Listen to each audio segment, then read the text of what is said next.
murid itu diuji oleh Allah Subhanahu wa taala dengan kefakiran, ketidakadaan, maksudnya ketidakmampuan dalam segi material atau dan lain sebagainya, wadhiqil ma'isha, dan sempitnya kehidupan.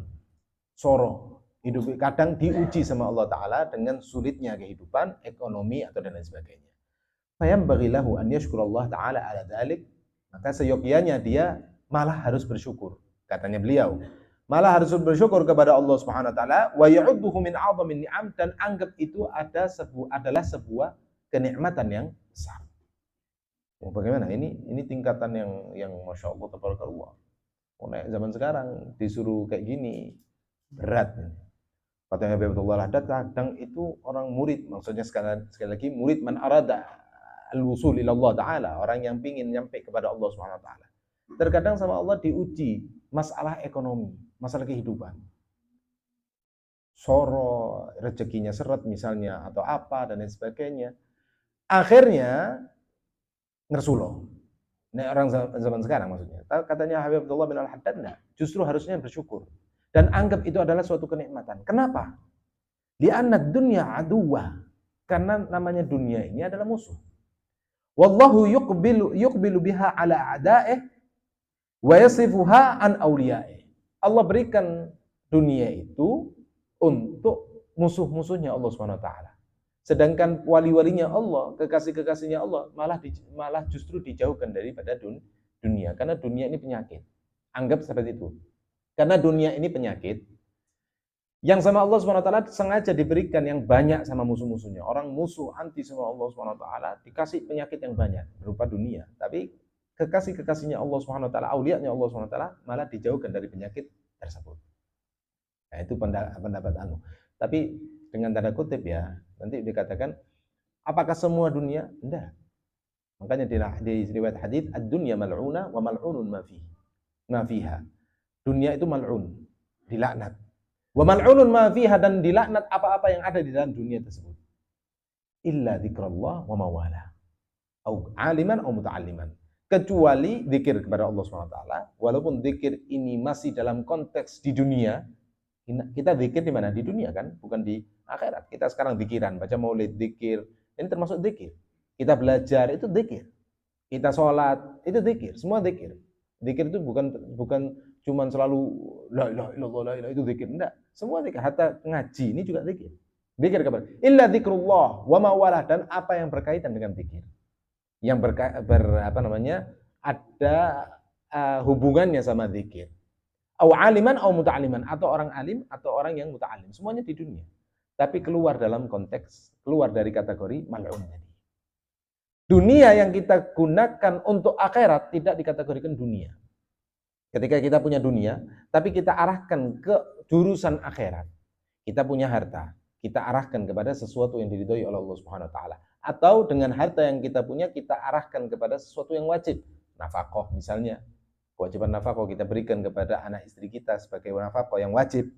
Kita sumbangkan kepada sesuatu yang diridhoi oleh Allah Subhanahu wa taala. Keluar dari kategori mal'un tadi. Kita hidup di dunia tidak bisa dipungkiri. Tapi sekali lagi, ketika dunia ini kita arahkan kepada sesuatu yang diridhoi oleh Allah Subhanahu wa taala, tidak akan menjadi penyakit atau tidak akan masuk dalam konteks mal'un. Wa ibadis salihin. Baik. Falyahmadillah alladhi syabbahahu bi anbiya'ihi wa awliya'ihi wa ibadihi salihin. Maka patutnya dia bersyukur kepada Allah Subhanahu wa taala karena dia digolongkan kayak para nabinya, para walinya, para orang-orang soleh.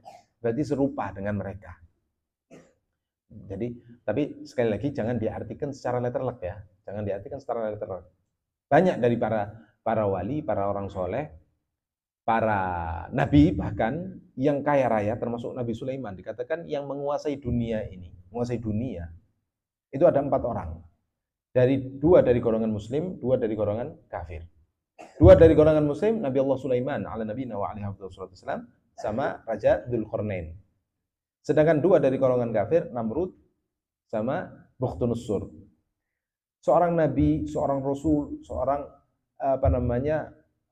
utusan Allah Subhanahu wa taala, tapi beliau adalah seorang raja yang kaya raya, menguasai dunia. Loh, katanya dunia itu. Lah, tapi beda. Dunianya mereka sama dunianya orang-orang yang fajir beda. Dunianya mereka, dunianya orang-orang soleh, orang-orang Masya Allah, Tabarakallah, ya tadi, yang sebagaimana yang kita jelaskan. Dunia secara gambaran, tapi di dalamnya, kulitnya berupa dunia, tapi dalamnya akhirat. Kulitnya dunia, tapi di dalamnya adalah akhirat. Sedangkan yang dimaksud, wallahu a'lam, di dunia yang terlaknat, dunia yang diwanti-wanti sama para ulama, para salaf dan sebagainya, adalah dunia yang dalamnya juga dunia. Murni dunia. Wal'udzubillah. Taib. Falaqad kana sayyidul mursalin sallallahu alaihi wasallam wa khairu khalqil ajma'in. Muhammad sallallahu alaihi wasallam, kita lihat sejarahnya baginda Nabi sallallahu alaihi wasallam, kata beliau. Beliau yarbitu hajaran ala batnihi minal ju'. Baginda Nabi sallallahu alaihi wasallam, lihat keadaannya baginda Nabi. Beliau sampai menyelipkan batu, mengikatkan batu di dalam perutnya, di area perutnya, karena untuk meminimalisir rasa lapar. Orang-orang zaman dahulu, ketika mereka seharian tidak makan, mereka sengaja ambil batu diganjel di weteng, di area lambung. Berapa? Supaya lambung agak ketekan, tidak terasa, meminimalisir rasa lapar. Ketika kejadian peristiwa Khandaq, para sahabat baginda Nabi SAW gotong royong bangun parit, gali parit Khandaq. Sebagian sahabat sudah loyo, sudah down karena 2 hari tidak makan, 2 hari makan kerja bakti. Kalau kita zaman sekarang isu gak sarapan, jam 09.00 kongkon kerja bakti, nyapu kampung misalnya, itu sambat aku mengisu gak sarapan. Malam padahal makan sego pecel, rawon, soto campur jadi siji. Malamnya. Paginya gak sarapan, suruh kerja bakti jam 9. Aduh, lesu. Sahabat baginda Nabi SAW 2 hari tidak makan. Kongkon gali parit. Kerja bakti gali parit. Kerja. Tapi karena namanya manusia, staminanya terbatas. Sudah lemes, sudah tidak kuat. Nguatul kepada baginda Nabi, ya Rasulullah, anak kita tidak kuat ya Rasulullah. Sambil mengeluarkan batu di ganjelan perutnya, 2 batu. 2 hari kita tidak makan ya Rasulullah. Tidak kuat, stamina lemes. Sama Rasulullah dikeluarkan 3 batu. Rasulullah 3 hari tidak makan. Tapi walaupun 3 hari tidak makan, waktu ada kendala batu sokhroh, batu besar, jadi gali, peng batu. Duduk, tidak pecah-pecah. Nyerah, batu besar. Jadi di jalur galian itu batu besar. Sahabat nyerah, ngomong ke Rasulullah, ya Rasulullah, kita terhalang sama batu besar. Diambil mi'wal itu, pacul tadi diambil sama baginda Nabi SAW, 3 hari tidak makan, tapi batu itu dipukul sekali, tak hancur. 2 kali tambah hancur, 3 kali lebur. Sama baginda Nabi SAW, itu kekuatan fisik baginda Nabi SAW. Kalau kita mau menceritakan tentang baginda Nabi, tidak selesai. Sallallahu alaihi wasallam. Tapi yang perlu digarisbawahi, kita tidak diperkenankan untuk mengatakan bahwasanya baginda Nabi SAW tidak punya. Karena ketidakadaan baginda Nabi SAW itu ikhtiari, bukan ittirori. Nek orang kismin zaman saiki, ya ittirori karena tidak mampu. Tapi semangat mereka untuk jadi wong sugih, Masya Allah, Tabarakallah. Sampai diantara mereka ono kismin, tapi bergaya sugih. Miskin tapi memaksakan untuk bergaya orang kaya. Padahal kismin. Rumah ngontrak, tapi pengen duwe motor sing Pajero Sport atau pengen Lexus. Rumah sing ngontrak. Tapi pengen mobil harus Lux, harus anu dan sebagainya.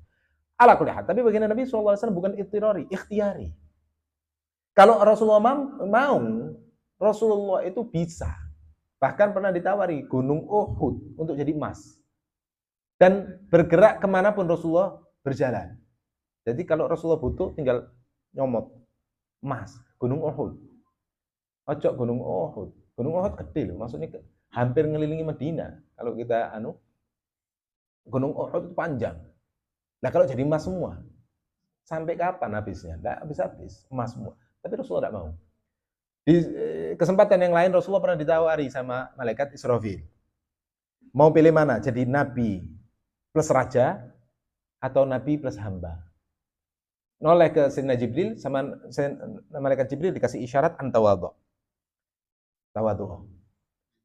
Khalas, ana lebih milih Nabi hamba. Rasulullah sudah bisa, biar bisa dan Rasulullah yu'ti ata'an man la yakhshal faqr.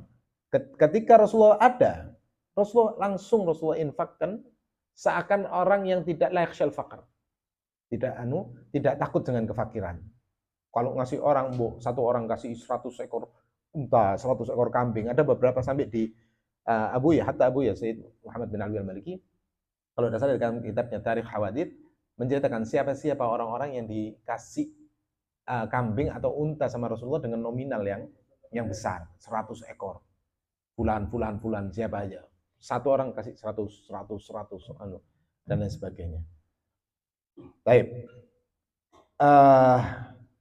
Waqad yamurru syahran, waqad yamurru syahran au akthar, ma tuqad fi baitihi narun li ta'amin wala ghairi. Sampai pernah 2 bulan atau lebih tidak pernah ada api yang dinyalakan di rumahnya baginda Nabi SAW untuk masak. Ini ceritanya Sayyidah Aisyah. 2 bulan sampai lebih 3 bulan tidak pernah masak, kompor itu tidak pernah nyala karena tidak ada yang dimasak. Ketika Sayyidah Aisyah ditanya, terus makan apa? Lal aswadain, at-tamar wal ma. Tamar, kurma, sama air. Tidak ada yang dimasak. Makanya coba kalau misalnya nah sama Allah, kalau misalnya kita terkadang pagi pengen pecel tutup atau duit ika ono dan sebagainya, pengen pecel isu toh, siang insyaallah ono. Cuman siang toh, tapi gak iso mangan anu dan sebagainya. Di pawon gas entek, insyaallah sehari misalnya LPG di rumah habis, itu kayak wis kiamat. Seharian gak bisa masak, seharian gak bisa masak sudah kayak anu. Ini baginda Nabi SAW 2 bulan namanya lebih. Salah satu hikmahnya apa? Liyakun al-uswah. Supaya baginda Nabi SAW menjadi suri tauladan. Makanya ada satu ulama mengatakan, apapun musibah yang kita terima, musibah mengenai dunia yang kita rasakan, coba bandingkan sama Rasulullah, pasti kalah. Apapun. Aku loh, dulurku nggudo, aku diganyang ambek dulurku, diganyang sama tetangga. Coba kaji sejarah baginda Nabi SAW. Apakah semua keluarganya baginda Nabi SAW mendukung? Enggak. Salah satu pamannya, ketika Rasulullah berdakwah, diikuti sama pamannya, ojo, ini gak waras. Pamannya sendiri. Ini dakwah capek-capek, pamannya sendiri yang gembosi. Keluar tetangganya, enggak usah diceritakan, maksudnya sudah sesuatu yang jelas.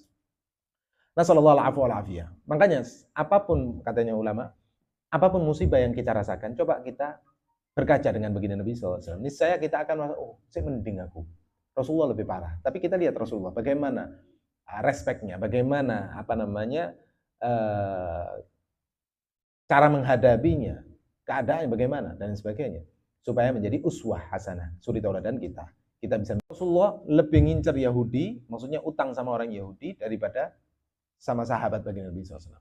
Dijawab oleh ulama, lah sekarang gini, kalau seumpama Rasulullah pas butuh, kemudian utang sama sahabat, utang sama Sayyidina Abdurrahman bin Auf atau Sayyidina Utsman bin Affan yang kaya-kaya, atau sama Fulan, sama Ilan, sahabat sama baginda Nabi SAW. Kira-kira, apakah sahabat-sahabat itu bakal ngutangi Rasulullah? Gak bakalan. Loh, kok ngutangi Rasulullah gak bakalan? Iya, gak bakalan. Sahabat ngutangi Rasulullah, gak mungkin. Wong nyawanya dikasihkan sama Rasulullah. Nyawanya dikasihkan sama Rasulullah, apalagi cuma harta benda. Rasulullah butuh, ngomong, anak utang. Yo, sampean butuh berapa? Utang berapa? Utang 1 kilo. Ini PN ya Rasulullah 1 ton. Kalau perlu kabeh ini, tidak mungkin dipinjam. Itu perjuangan sahabat baginda Nabi SAW. Tapi di sini ada letak pelajarannya. Rasulullah orangnya aziz, mulia, tidak mau memberatkan orang lain, tidak mau. Sahabat tidak tahu kalau Rasulullah lagi butuh. Ini pelajaran bagi kita. Kalau zaman sekarang kan enggak, walaupun enggak butuh, menampakkan dirinya untuk butuh supaya dikasihani orang. Padahal dia mampu, dia punya, tapi berusaha untuk biar dikasihani orang, biar dikasih. Tapi Rasulullah enggak, walaupun butuh, ini pelajaran. Walaupun butuh, tapi tidak menampakkan depan orang, seakan dia butuh. Enggak, kayak ada.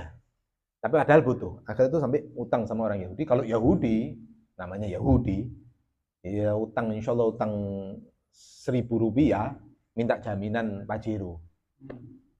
Rp1.000, ya namanya Yahudi. Ala kulli hal, tapi nanti di ceritanya itu ditebus sama Sayyidina Ali, ditebus, diminta lagi dirinya Rasulullah. Ala kulli hal. Baik. Azun syair walaysa fi baitihi ma yaquluhu dhu kabidin kaffun min syair. Sedangkan di rumahnya tidak ada sejumput. Ya, kalau sejumput segini ya. Enggak segenggam dari syair, enggak ada. Bal yakun qasduka ayyuhal murid wa himmatuka minad dunya khirqatan tasturu biha auratak wa luqmatan tasud biha jaw'atak minal halal faqat. Jadikan tujuanmu, targetmu dalam dunia ini yang penting ada kain yang bisa nutupi auratmu dan makanan sesuap supaya bisa mendukung dari halal, sesuap dari halal yang bisa mendukung punggungmu, maksudnya bisa jalan. Kalau orang tidak makan sama sekali lemes mau apa-apa. Yang penting masuk ada konsumsi supaya bisa gerak, tapi dari halal. Itu yang jadikan target. Jangan target anak kudu sugih, milioner, bilioner, apa dan sebagainya. Pengen ngejar dunia, pengen jadi masuk Guinness Record orang terkaya se-RT sekian dan sebagainya. Orang terkaya se-RT sekian kadang enggak keturutan sampai mati. Pengen semangatnya Masya Allah menggebu-gebu pengen jadi wong sugih, tapi gak keturutan sampai mati. Hatta se-RT loh gak keturutan. Apalagi kota, apalagi Indonesia, apalagi dunia. Sekarang begini, apakah seorang tidak boleh minta kaya, tidak boleh berusaha untuk jadi orang kaya? Monggo, silahkan, tidak ada larangan. Cuman, yang perlu digarisbawahi, tanyakan sama diri kita. Ketika kita, ya Allah, pengen sugih, ya Allah, duit akeh, beras akeh. Tanyakan sama diri kita, buat apa? Kalau tujuan kita untuk mengumpulkan dunia, pengen kaya-kayaan, pengen foya-foya, pengen jadi wong sugih, supaya terkenal dan lain sebagainya, lebih baik tidak usah. Tapi kalau misalnya tujuannya untuk supaya akhirat, monggo silahkan. Yang kan yang Habib Ihya, yang salah satu wiridan yang diajari sama Allahumma ya Rabbana cukupono luberono beras ake, duwe ake. Buat apa? Kanggo ngaji, lungo gaji. Nah, ini tidak masalah. Makanya kalau kita doa minta sugih, jangan lupa minta sama kekayaan itu taufik hidayat supaya kita gunakan kekayaan kita untuk jalan Allah Subhanahu wa taala. Ya Allah sugih, kaya raya, bilioner, milioner, silahkan. Supaya apa? Cek aku enak bangun masjid iso, bantu pondok pesantren iso, ono majelis tak dukung iso, ono orang butuh tak bantu iso. Alhamdulillah ya Allah, enak. Kalau tujuan seperti itu, minta sama Allah Ta'ala yang banyak. Paksa, ilhah. Ilhah itu mokso sampai Gusti Allah. Silahkan. Walaupun seumpama nggak terrealisasikan di dunia, ganjarannya tetap. Ganjarannya tetap. Apalagi kalau dikabulkan oleh Allah Subhanahu wa taala. Kayak ceritanya orang zaman Nabi terdahulu, paceklik. Melarat, maksudnya paceklik tidak ada makanan. Akal itu ada satu orang yang jalan-jalan delok gundukan pasir. Lihat gundukan pasir. Tidak tahu gundukan pasir di jalan atau ada proyek apa enggak. Gundukan pasir dia, ya Allah, coba dalam hati nih. Coba gundukan pasir iki gandum, terus gotekku. Coba sak pumpuk iki kabeh gandum, terus gotekku. Niscaya tak dumno ambek wong-wong sak akan melarat kabeh, lapar kabeh, tak dumno gratis. Cuman hayalan dalam hati. Subhanahu wa ta'ala mewahyukan kepada Nabi tatkala itu, an qul lahu an innallaha qad qabila sadaqatak au kama qala. Katakan sama orang tersebut, Allah sudah nerima sedekahmu. Bingung deh, sedekah opo? Iya, sampean kan hatine sampean ngene. Iya. Wis keterima mbek Gusti Allah. Ganjarane wis ono. Padahal belum mek hayal. Nek sampean hayal, ya Allah pengen dadi sugih rek. Pengen apa?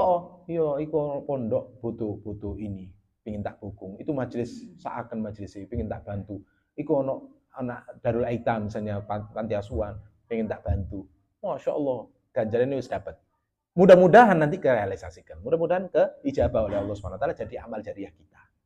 Tapi ya catatan pentingnya ketika diijabah sama Allah Taala usuki ojo lali. Ojo koyo sebagian nek wis dadi lali. Nasallallahu alaihi wal afiyah. Baik. Wa iyyaka wassumul qatil.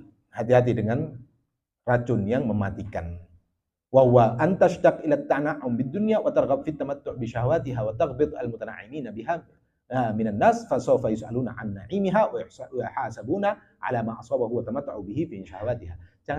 Jangan sampai Anda mengkonsumsi racun yang mematikan. Apa itu racun yang mematikan? Ingin nikmati dunia karena dunia.